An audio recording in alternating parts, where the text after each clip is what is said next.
Wararka naga soo gaaraya magaalada Muqdisho caasimadda Soomaaliya ayaa ku waramaya in dagaalo u dhexeeya ciidamo ka wada tirsan dowladda federaalk Soomaaliya saacadihii lasoo dhaafay ay ka dhaceen qaybo ka mid ah magaalada Muqdisho. Dagaalkani oo ahaa mid saacado soconayay ayaa waxa uu u dhexeeyay ciidamada booliiska iyo kuwa militariga ku wada sugan magaalada Muqdisho.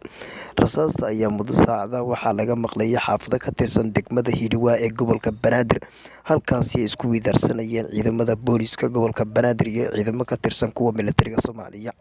Dagaalkani ayaa la sheegay inuu geystay khasaaro isugu jira dhimasho iyo dhaawac oo soo kala gaaray labada dhinac ee ku dagaalantay halkaasi.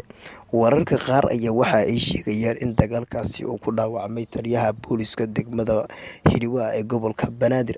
Sidoo kale weerarka ayaa la sheegay inay ku dhaawacmeen dad shacab ah ugu sugnaa xaafado ka tirsan degmada Hiirawaa ee gobolka Banaadir.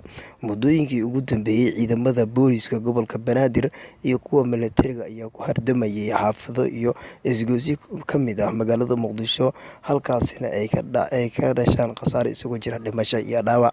Ma jirto wax war ah oo ka soo baxay saraakiisha laamaha ammaanka Soomaaliya oo ku aadan dagaalkii saakay dhexmaray ciidamo ka wada tirsan kuwa dowladda oo ka dhacay degmada Hiirawaa ee gobolka Banaadir.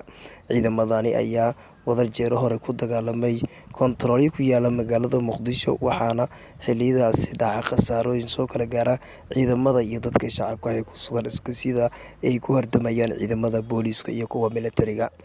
Ciidamadani oo u abaabulan qaab qabiil ayaa xilliyada qaar waxa ay isku dayaan inay midka kale oo si xoog ah ku gudbo koontarooladaasi, waxaana dhacda in marka dambe ciidamada kale ee kasoo horjeeda ay halkaasi ay isku furaan tacshirad xoogan, taasoo waxyeelo gaarsiisa dadka shacabka ah ee ku nool magaalada Muqdisho caasimadda Soomaaliya. Gudoomiyaha gobolka Banaadir ahna duqa magaalada Muqdisho Cumar Maxamed Cumar Finish oo dhowaan warbaahinta la hadlay ayaa sheegay in ciidamada ku dagaalamaya magaalada Muqdisho ay ka qaadi doonaan tallaabo cad, waxaana uu ugu baaqay in ay joojiyaan isku dhacyada xilliyada qaar ku dhex mara ciidamada dowladda Soomaaliya.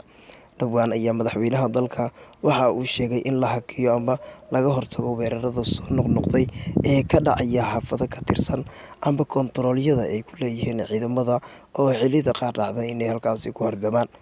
Shacabka ayaa quus ka muujiyay dagaalada xilliyada qaar ku dhex mara ciidamada dowladda ee magaalada Muqdisho, kuwaasoo khasaare soo gaarsiiya dadka shacabka ah ee ku nool magaalada Muqdisho caasimadda Soomaaliya. Ismaaciil Abuukar Kasmaal Group, Galkacyo.